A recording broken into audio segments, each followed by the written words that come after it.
नमस्कार, बीकेसी गुरु क्लासेस में आपका स्वागत है। आज के इस वीडियो में हम पढ़ेंगे कक्षा 9वीं गणित से अध्याय 8 चतुर्भुज के अति महत्वपूर्ण 6 प्रश्नों के हल। पहला लेते हैं, किसी समांतर चतुर्भुज का एक विकर्ण उसे 2 सर्वांगसम त्रिभुजों में विभाजित करता है। हमारे पास एक समांतर चतुर्भुज है ABCD और उसका एक विकर्ण हमने लिया है AC। हमें यह बताना है कि ये जो 2 त्रिभुज बने हैं ये दोनों त्रिभुज सर्वांगसम हैं। तो हम सबसे पहले लिख लेंगे, ज्ञात है चतुर्भुज ABCD एक समांतर चतुर्भुज है। देखिए प्रश्न में हमें दिया हुआ है तो हमने लिख दिया, विकर्ण AC इसे त्रिभुज ABC और CDA में विभाजित करता है। 2 त्रिभुजों में विभाजित कर रहा है, ABC और CDA में। सिद्ध करना है त्रिभुज ABC सर्वांगसम त्रिभुज CDA। दोनों त्रिभुज सर्वांगसम है, ये हमें सिद्ध करना है। ठीक है, तो उत्पत्ति हमने ले लिया त्रिभुज ABC एवं त्रिभुज CDA में। दोनों त्रिभुजों में क्या क्या 3 बातें बराबर हो सकती हैं हम देखते हैं। कोण 1 बराबर कोण 2। ये देखिए हमने यहाँ कोण 1 दिया हुआ है, ये कोण 2 के बराबर है। क्यों बराबर है? क्योंकि देखिए कोण 1 कहाँ टच हो रहा है, पहले आप देखिए किस भुजा में टच हो रहा है। कोण 1 भुजा AB में, और कोण 2 कौन सी भुजा में टच हो रहा है? भुजा CD में। तो हम बोलेंगे AB समांतर CD के एकांतर अंतःकोण है। समांतर रेखाओं के एकांतर अंतःकोण है, अतः ये दोनों बराबर हैं। क्योंकि समांतर चतुर्भुज है तो रेखाएं तो समांतर हैं ही। अब इसी प्रकार AC बराबर AC। AC के बराबर है क्योंकि यह एक उभयनिष्ठ भुजा है दोनों त्रिभुजों की। तीसरी बात लेंगे, कोण 3 बराबर कोण 4। BC समांतर AD के एकांतर अंतःकोण है। ये देखिए अब BC समांतर AD में एकांतर अंतःकोण कौन कौन से बने हैं? देखिए ये 3 टच हो रहा है BC में और 4 टच हो रहा है AD में, तो BC समांतर AD के एकांतर अंतःकोण है, इसलिए बराबर हैं। तो त्रिभुज ABC सर्वांगसम हो गया त्रिभुज CDA के। कैसे सर्वांगसम हो गया? कोण भुजा कोण सर्वांगसमता नियम से, और यही हमें सिद्ध करना था। तो ये हमारा पहला महत्वपूर्ण प्रश्न था बच्चों। अब दूसरा प्रश्न लेते हैं हम, लगभग इसी की तरह है, थोड़ा सा चेंज है। एक समांतर चतुर्भुज में सम्मुख भुजाएं बराबर होती हैं, हमें ये सिद्ध करना है। तो हमारे पास एक समांतर चतुर्भुज हमने ले लिया ABCD, एक समांतर चतुर्भुज है, उसमें हमें सिद्ध करना है कि सम्मुख भुजाएं बराबर होती हैं। तो ज्ञात है तो बिल्कुल सेम लिखेंगे हम कि ABCD एक समांतर चतुर्भुज है, विकर्ण AC इसे त्रिभुज ABC और CDA में विभाजित करता है। ये हमने ज्ञात है में बिल्कुल इक्वल ले लिया। सिद्ध क्या करना है? पढ़िए, भुजाएं बराबर होती हैं ये सिद्ध करना है, यानी AB बराबर DC और BC बराबर AD, सम्मुख भुजाएं बराबर होती हैं, यह हमें सिद्ध करना है। चलिए उपपत्ति बिल्कुल सेम करना है ऊपर के सवाल की तरह। उपपत्ति त्रिभुज ABC एवं त्रिभुज CDA में क्या खासियत है बिल्कुल लिख देंगे। कोण 1 बराबर कोण 2, AB समांतर DC के एकांतर अंतःकोण है। 1 और 2 क्या हैं? एकांतर अंतःकोण है AB समांतर DC के। फिर AC बराबर AC उभयनिष्ठ भुजा है, अभी समझा हमने। फिर कोण 3 बराबर कोण 4, BC समांतर AD के एकांतर अंतःकोण है। कौन से? 3 और 4। तो ये भी हमने सिद्ध किया है अभी ऊपर। और त्रिभुज ABC सर्वांगसम त्रिभुज CDA कोण भुजा कोण सर्वांगसमता नियम से इतना हमने किया है। जैसे ही ये दोनों त्रिभुज सर्वांगसम होते हैं बच्चों, जैसे ही ये दोनों त्रिभुज सर्वांगसम होते हैं तो इनके सारे अवयव आपस में बराबर हो जाएंगे। सभी कोण उनके सम्मुख कोण के बराबर हो जाएंगे और सभी भुजाएं उनकी सम्मुख भुजाओं के बराबर हो जाएंगे। तो देखिए AB वास्तव में भुजा DC के बराबर हो जाएगी, तो AB DC के बराबर हो गई। CPCT सर्वांगसम त्रिभुज के संगत अवयव हैं। फिर BC बराबर AD हो जाएगा, यह भी CPCT सर्वांगसम त्रिभुज के संगत अवयव हैं। इस प्रकार से हम इस प्रमेय को सिद्ध कर देंगे बड़ी ही आसानी से। अब हम लेते हैं प्रश्न क्रमांक 3। क्या है प्रश्न क्रमांक 3? यदि एक चतुर्भुज की सम्मुख भुजाओं का प्रत्येक युग्म बराबर हो तो वह समांतर चतुर्भुज होता है। अब हमें प्रत्येक जोड़ा बराबर दिया है सम्मुख भुजाओं का, तो हमें सिद्ध करना है कि वह एक समांतर चतुर्भुज है। यानी हमें ज्ञात क्या है? हमें ज्ञात है ABCD एक चतुर्भुज है। ABCD एक चतुर्भुज है। कैसा? जिसमें AB बराबर DC ज्ञात है, सम्मुख भुजाओं का जोड़ा बराबर है ना, और BC बराबर AD। AB DC के बराबर है और BC AD के बराबर है। ठीक है, तो सिद्ध क्या करना है? चतुर्भुज ABCD एक समांतर चतुर्भुज है, हमें यह सिद्ध करना है। तो ठीक है, एक रचना करेंगे हम, विकर्ण AC खींचते हैं, जो कि हम पिछले 2 सवालों से करते आ रहे हैं। एक विकर्ण AC हम खींचते हैं। तो उत्पत्ति में क्या लेंगे? त्रिभुज ABC एवं त्रिभुज CDA में फिर से इन्हीं दोनों त्रिभुजों की बात हो रही है, त्रिभुज ABC और CDA की। तो देखिए दोनों में क्या क्या बराबर है। पहले से ही हमें ज्ञात है कि भुजा AB भुजा DC के बराबर है, तो ज्ञात है लिख देंगे। फिर हमें ज्ञात है कि भुजा BC भुजा AD के बराबर है, तो फिर हम ज्ञात है लिख देंगे। और फिर AC बराबर AC तो पिछले 2 सवालों से हम कर ही रहे हैं, उभयनिष्ठ भुजा है। तो ये 3 बातें तीनों भुजाएं हैं, इसलिए भुजा भुजा भुजा सर्वांग समता नियम से त्रिभुज ABC सर्वांग सम त्रिभुज CDA हो जाएगा। और जैसे ही ABC CDA के सर्वांग सम होगा तो कोण 1 कोण 2 के बराबर होगा। ये एकांतर अंतः कोण है। देखिए कोण 1 कोण 2 के बराबर जैसे ही होगा, और हम जानते हैं कि ये तो भैया एकांतर अंतः कोण है, और एकांतर अंतः कोण तभी बराबर होते हैं जब भुजाएं समांतर होती हैं। तो किसके एकांतर अंतः कोण है? चेक कीजिए। एक हमने बताया था कि कोण 1 किससे टच हो रहा है? AB से, और कोण 2 किससे टच हो रहा है? DC से। तो AB समांतर DC के एकांतर अंतः कोण है, अर्थात AB समांतर DC दोनों रेखाएं समांतर हैं। उसी प्रकार कोण 3 कोण 4 के बराबर हो जाएगा। क्यों हुआ है? क्योंकि भाई ABC और CDA सर्वांग सम है ना, तो उनके सारे अवयव आपस में सम्मुख अवयव के बराबर हो जाएंगे। तो 3 किसके बराबर हो जाएगा? 4 के।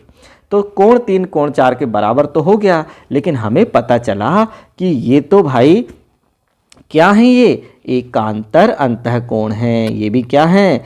चूंकि ये एकांतर अंतः कोण है, और जब एकांतर अंतः कोण है तो हम क्या लिख सकते हैं कि भाई ये किससे टच हैं? ये देखिए 3 किससे टच है? ये देखिए BC से, और 4 किससे टच है? AD से। तो BC समांतर AD, ये हमने सिद्ध किया। जब समांतर भुजाओं के दोनों जोड़े, चतुर्भुज के दोनों सम्मुख जोड़े समांतर हैं, अतः ABCD एक समांतर चतुर्भुज है। और यही तो हमें सिद्ध करना था ना, हम यह सिद्ध कर चुके। अब लेते हैं चौथा प्रश्न। चौथा प्रश्न है बच्चों, एक समांतर चतुर्भुज में सम्मुख कोण बराबर होते हैं। तो सबसे पहले तो हमें पता चल गया है कि ABCD एक समांतर चतुर्भुज है। तो सबसे पहले हम ज्ञात है में क्या लिख लेंगे? लिख लीजिए, ज्ञात है ABCD एक समांतर चतुर्भुज है, समांतर चतुर्भुज है। ठीक, ये हमें पता चल गया है। फिर सम्मुख कोण बराबर होते हैं, ये सिद्ध करना है। तो सिद्ध करना है में क्या करना पड़ेगा? सिद्ध करना है कोण A। देखिए ये पूरा कोण A बना है, कोण A बराबर है किसके? कोण C के। इसी प्रकार कोण B बराबर है कोण D के। ये हमको सिद्ध करना है। उपपत्ति, उपपत्ति में हम लेंगे, चूंकि ABCD एक क्या है? समांतर चतुर्भुज है। और जैसे ही हमें पता चला समांतर चतुर्भुज है तो क्या हो जाएगा? समांतर चतुर्भुज होने से हमें पता चल गया कि AB समांतर DC है। समांतर चतुर्भुज की सम्मुख भुजाएं कैसी होती हैं? समांतर। और AB समांतर DC में हमें ये पता चल गया कि ये कोण 1 इस कोण 2 के बराबर है। तो लिख देंगे चित्रानुसार कोण 1 बराबर कोण 2। AB समांतर DC के एकांतर अंतः कोण है, ये हमें पता है। एकांतर अंतः कोण है, हम पिछले सवाल में कर चुके हैं।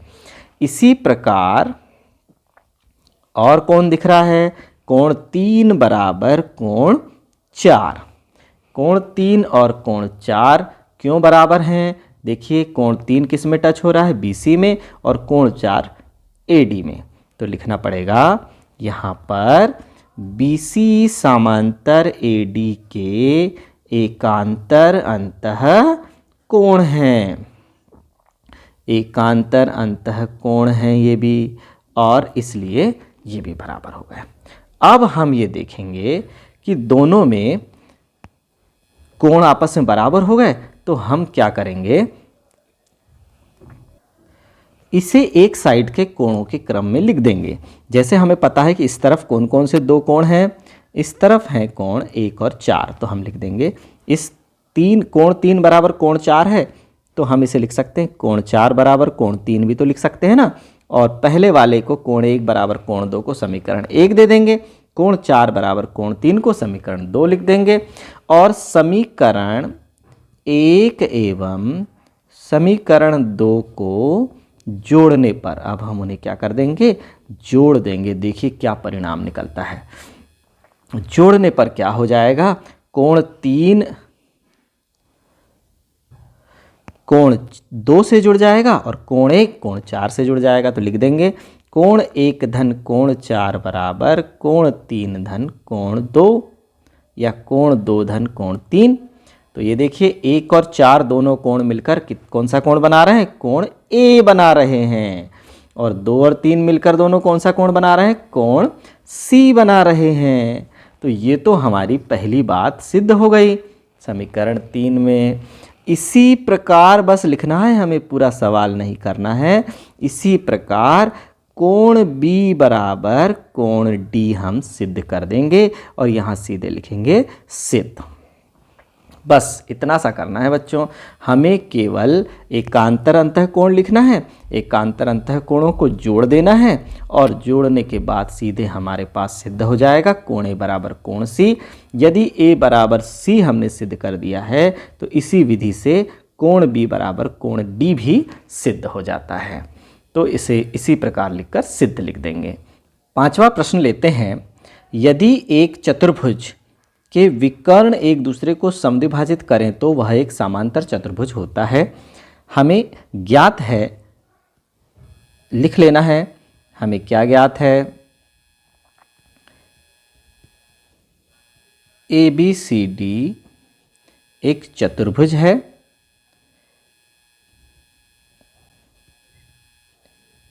इसके विकर्ण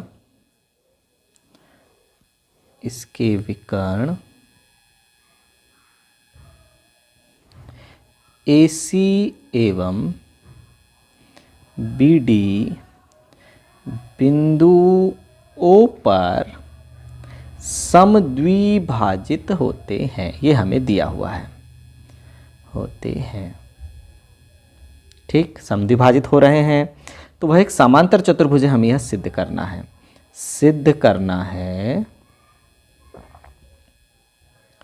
ABCD एक समांतर चतुर्भुज है, समांतर चतुर्भुज है, ये हमें सिद्ध करना है।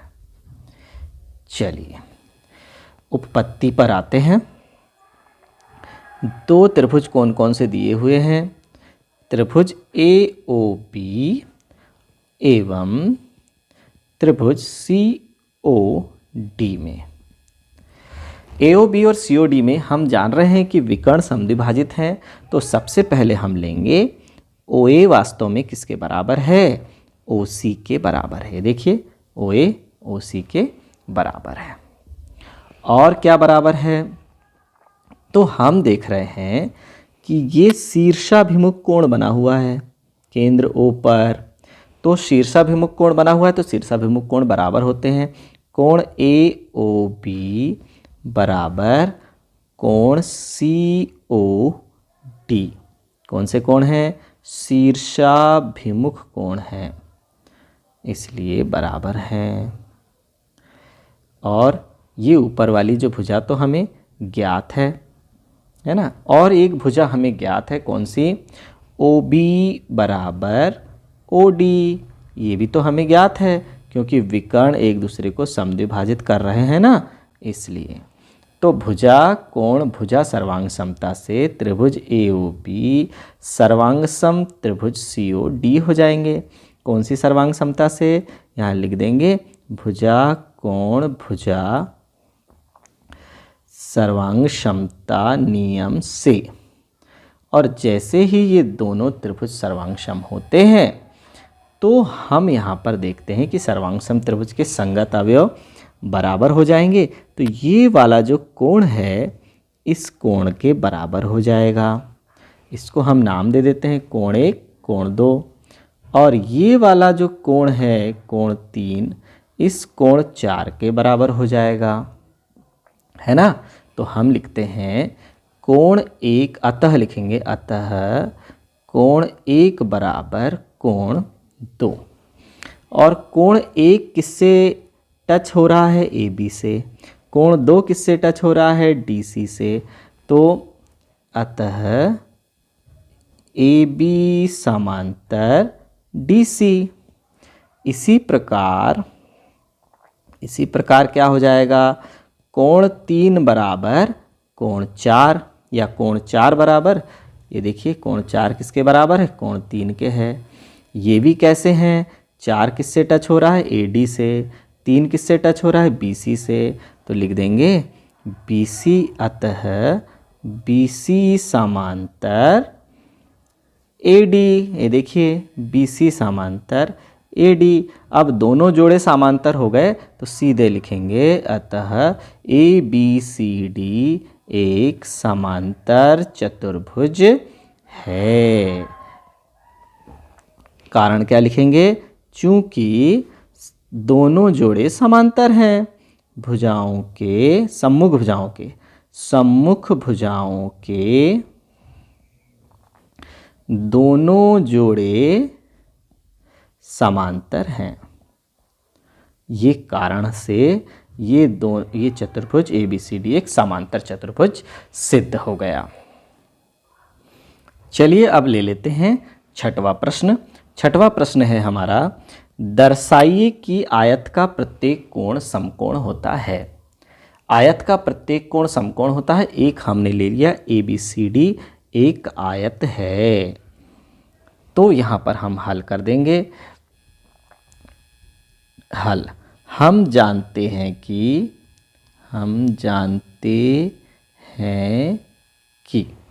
आयत क्या है? ऐसा समांतर चतुर्भुज है। आयत ऐसा समांतर चतुर्भुज है जिसका एक कोण समकोण होता है।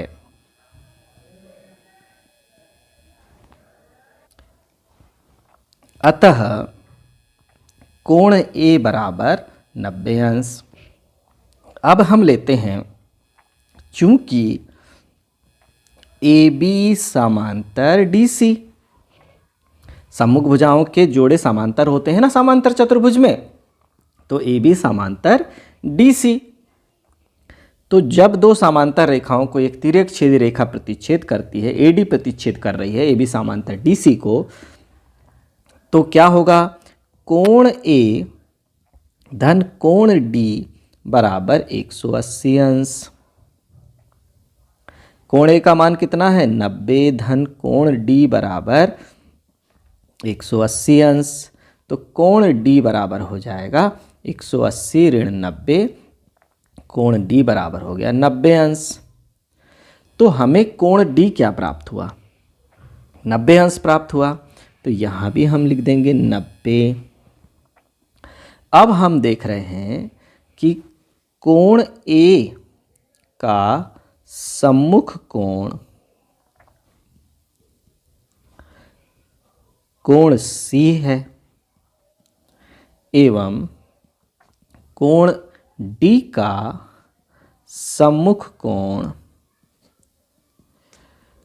कोण B है। अतः कोण A बराबर कोण C बराबर 90 अंश, कोण D बराबर कोण B बराबर 90 अंश। चतुर्भुज के अतः आयत के सभी कोण 90 अंश होते हैं। ये हमने यहाँ पर सिद्ध कर दिया। एक महत्वपूर्ण सवाल लेते हैं बच्चों हम अब। एक चतुर्भुज के कोण 3:5:9:13 के अनुपात में है। इस चतुर्भुज के सभी कोण ज्ञात कीजिए। तो हल करते हैं। दिया है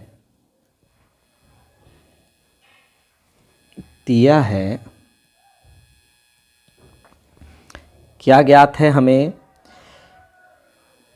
चतुर्भुज के चारों कोणों का अनुपात तो क्या है? बराबर 3:5:9:13।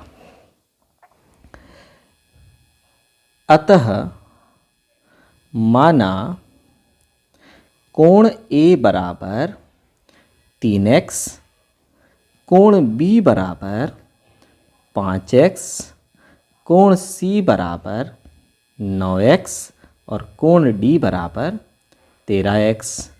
अनुपातों से हमने ये चार चीज़ें मान ली। हम जानते हैं कि क्या जानते हैं कि चतुर्भुज के चारों कोणों का योग कितना होता है?